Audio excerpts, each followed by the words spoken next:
তো দেখেন এখন আমি এই তো ফ্রিজে 2টা লেগ পিস।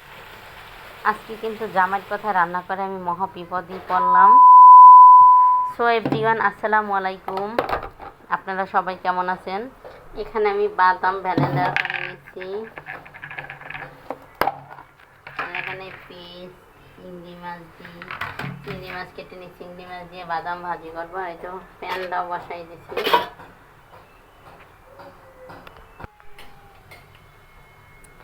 তো এই তো প্যানটা বসিয়ে তারপরে প্যানটা গরম হওয়ার পরে এখানে আমি বেশ কিছুটা পেস্ট দিয়ে দেবো। এখানে তারপরে কাঁচামরিচ দিয়ে দেবো। তো কাঁচামরিচের একদমই ঝাল নাই, অনেকগুলো কাঁচামরিচ দিচ্ছি কিন্তু তারপরে কিন্তু ঝাল হয়নি। তো প্রথমে আমি এই দেখেন স্টিলের খোসনটা দিয়ে নাড়াচাড়া করতেছিলাম, পরে ভাবলাম হাজব্যান্ড কিন্তু আমার ভিডিও দেখে, তো এই রকমের যদি আমি স্টিলের খোঁচন দিয়ে নাড়াচাড়া করি তাইলে আমার খবর আছে। তারপরে ভাবলাম তাড়াতাড়ি দিয়ে অন্য খোঁচনটা নিয়ে আসি। তো এই তো খোঁচনটা নিয়ে আসি। তো পেঁয়াজ আর কাঁচামরিচ ভালো করে ভেজে তারপরে এখানে আমি চিংড়ি মাছ, গুঁড়ো চিংড়ি মাছ ওইটাই দিয়ে দিছি। ওটারই যে দাম ভাই, 1200 টাকা কেজি। তো কিছু করার নাই, যেহেতু কোনো মাছ খাই না, শুধু চিংড়ি মাছটাই খাই, তো খেতেই হবে, কিছু করার নাই। তো আমি তেল পেঁয়াজের সাথে ভালো করে চিংড়ি মাছটা ভেজে নিছি। তো এখানে আমি এক্সট্রা কোনো মশলাই দেব না, শুধু এই যে কাঁচামরিচ পেঁয়াজ এইগুলোই, আর হলুদ মরিচ দেবো যদিও পরে। তো এই তো আমি বাদাম বাটাটা দিয়ে দিছিলাম, কিন্তু বাদাম বাটা তো লেগে আছে ব্লেন্ডারের জারের সাথে, লেগে আছে, পরে যায় না, মানে পড়তে চায় না। পরে একটু খুঁচুন দিয়ে নিয়েছিলাম, পরে ভাবলাম যে না, পানি দিয়ে তারপর গুলিয়ে তারপর দিয়ে দিই, যেহেতু এটার ভিতর পানি তো দিতেই হবে। তো এই তো পানি দিয়ে একদম আমি গুলিয়ে দিয়ে দিছি।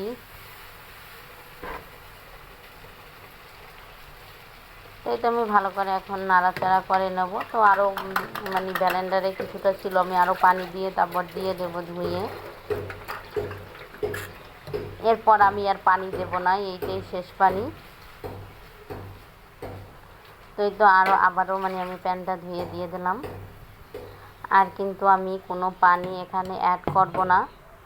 এখানে আর সামান্য পরিমাণ আমি হলুদ আর সামান্য পরিমাণ মরিচের গুঁড়ো ব্যবহার করব। এটার ভিতর আর কোনো মশলা দেব না। তো এই রকমের কে কে বাদাম নাড়া খান, কার কার দেশে খেয়েছেন কখনো এরকমের, তো অবশ্যই কমেন্ট করে কিন্তু জানাতে পারেন। আমার ভিডিও আপনাদের কাছে কেমন লাগে সেটাও কিন্তু জানাতে পারেন প্লিজ। আপনারা যদি পাশে না থাকেন কখনোই কিন্তু সামনের দিকে এগিয়ে যাওয়া সম্ভব না। তো আমার ভিডিওটা ভালো লাগলে অবশ্যই লাইক সাবস্ক্রাইব করবেন, পাশে থাকবেন। তো এই তো দেখেন আমার পানিটা কিন্তু শুকিয়ে গেছে। তো এই তো আমি ভালো করে নাড়াচাড়া দিয়ে নিয়েছিলাম, একদম আরও শুকনো শুকনো করবো। যত ভাজা ভাজা করা হবে তত বাদামের ফ্লেভারটা বাড়বে, তখন কিন্তু এটার টেস্টটাই অন্যরকম হয়ে যাবে। তো এটা কোন কোন দেশে খান অবশ্যই জানাবেন। আমরা যেহেতু বরিশালের মানুষ, এটা এখন বাদাম অনেকের বাড়িতে উঠছে, তো অনেকেই কিন্তু এই খাবারটা খায়। তো আমি জীবনে মনে হয় প্রথম এই খাবারটা রান্না করলাম। আমার আম্মা আসছিল তখন, মানে রান্না করছিল তখন একটু শিখে নিয়েছিলাম। তো আজকে আমি একা একাই প্রথম রান্না করে নিয়েছিলাম। তো দেখেন মাশাল্লাহ অনেক তেল উঠে আসছে। আর এই ফ্রাই প্যানে রান্না করলে তো তেল এমনিতেই ফ্রাই প্যানে খায় না, তো বাদামের তেল, তারপর আমিও তেল দিছি। তো আমার কাছে কিন্তু খেতে ভালোই লাগছিল, কিন্তু যার জন্য রান্না করছি সেই নাকশিসটা শুরু করছে, বলছে যে না আমি এটা খাবো না। কারণ আমার হাজব্যান্ডের কথাই কিন্তু আমি বাদাম নানাটা রান্না করছিলাম। সে মানে বলছিল আমাকে যে কম বাদাম দিয়ে বেশি চিংড়ি মাছ দিয়ে রান্না করতে, আর এখানে আমি বেশি বাদাম দিছি, কম চিংড়ি মাছ দিছি, এই জন্য সে এই খাবারটা একদম খাইনি। পরে খেয়েছিল, প্রথম খাইনি। তো পরে রান্না করতে করতে ভাবলাম বাচ্চাদের জন্য কি রান্না করা যায়, কারণ আমার মেয়ে তো এই খাবার জীবনেও খাবে না। তো ভাবলাম 2টা লেগ পিস ওর জন্যই রেখে দিয়েছিলাম, যে এই লেগ পিস 2টা ওরে আমি ফ্রাই করে দেব। তো পরে আমি কিন্তু এই লেগ পিস 2টা ভাবলাম যে টুকরো টুকরো করে কেটে তারপর আলু দিয়ে ভুনা করি। তো আমি লেগ পিসগুলো একটু টুকরো টুকরো করে নেব, যেহেতু ছেলে মেয়ে দুইজনই খাবে, ওদের জন্য, যাতে মাংসের টুকরোগুলো হয়। আর লেগ পিসে কিন্তু ফার্মের মুরগিতে অনেক মোটা মোটাই হয়, ফার্মের মুরগির লেগ পিস। দেখেন 2টা লেগ পিসের আমি কয় টুকরো গোস বানাইছি দেখছেন। টেকনিক টেকনিক শিখে থাকলে কোনো কাজে মানুষ আটকাবে না, বুঝছেন? এই তো দেখেন, এখন আমি টুকরো টুকরো করে কিন্তু কেটে নিয়েছি। দেখেন বেশ কিছুটা পিস হয়েছে, মানে এটি আপনাদের কাছে বলছিলাম। তো এই আলু দিয়ে রান্না করলে বাচ্চারা ভালোভাবে পছন্দ করবে। তো আমি কিন্তু এই মুরগির মাংস কী করি, লবণ দিয়ে ভালো করে কিন্তু আমি ধুয়ে নিই, তারপরে এরকম একটু হালকা ভাপ দিয়ে নিই।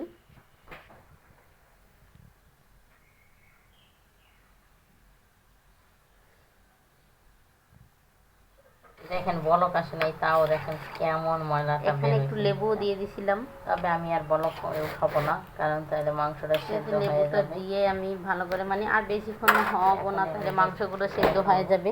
তো এখানে কিন্তু এটার ভিতরে যত ময়লা থাকে ওইগুলো কিন্তু সেদ্ধ, মানে ভাপ দিয়ে নিলে বের হয়ে যায়।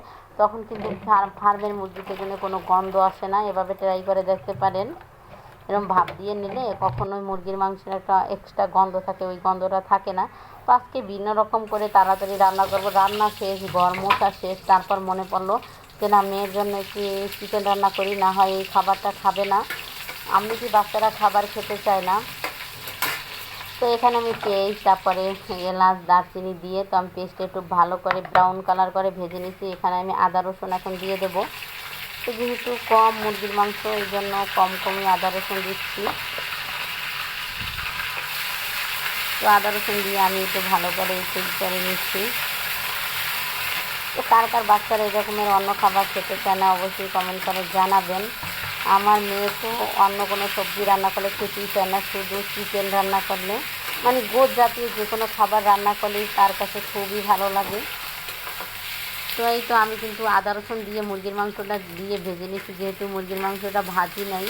এই ফার্মের মুরগি না ভাজলে কিন্তু ভালো লাগে না, তো ভাবলাম এভাবেই তেলের সাথে ভেজে নিই। তো আলুটাও দিয়ে দিচ্ছি, আলু আর মুরগি ভালো করে ভেজে তারপর আমি এখানে মানে অন্য মশলা দেব। তো এই তো দেখেন কত সুন্দর ভাজা হয়েছে, সুন্দর একটা কালার আসছে কিন্তু ভাজতে ভাজতে।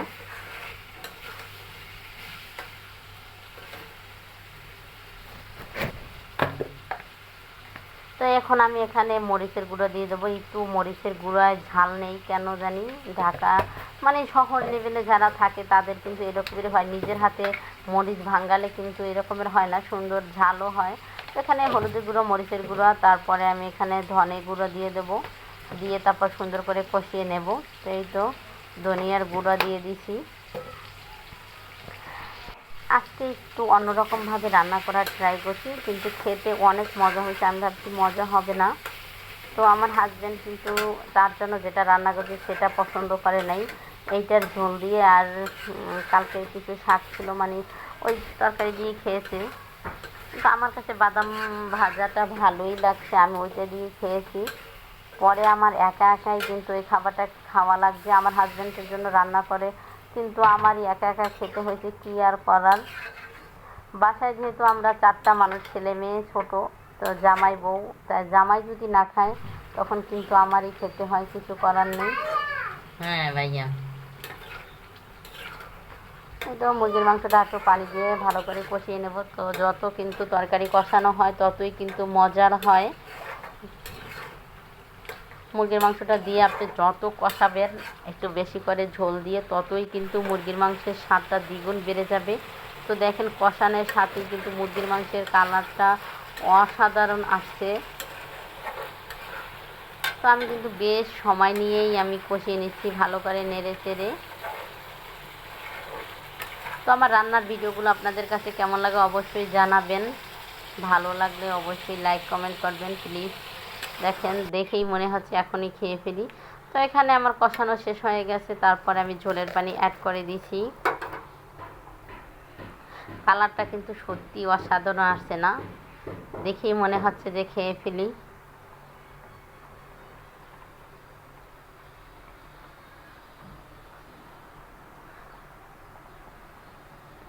অনেক সুন্দর একটা কালার আসছে।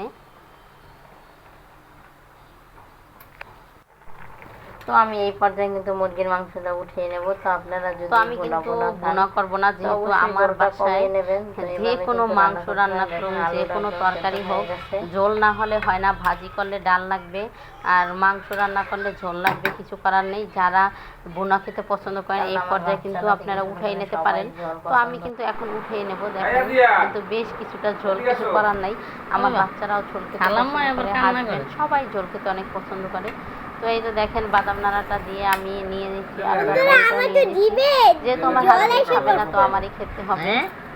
তো এখানে আমি ওই মুরগির মাংস নিয়ে নিয়েছিলাম।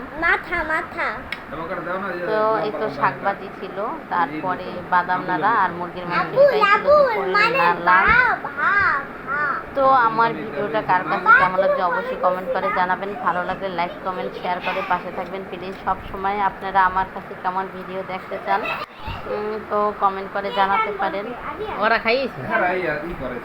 তো এতক্ষণ আমার ভিডিওটা দেখার জন্য অসংখ্য অসংখ্য ধন্যবাদ আপনাদের। এভাবে করে আমার পাশে হিসাবে সবাই ভালোবাসা পাচ্ছি, এই জন্য আল্লাহর কাছে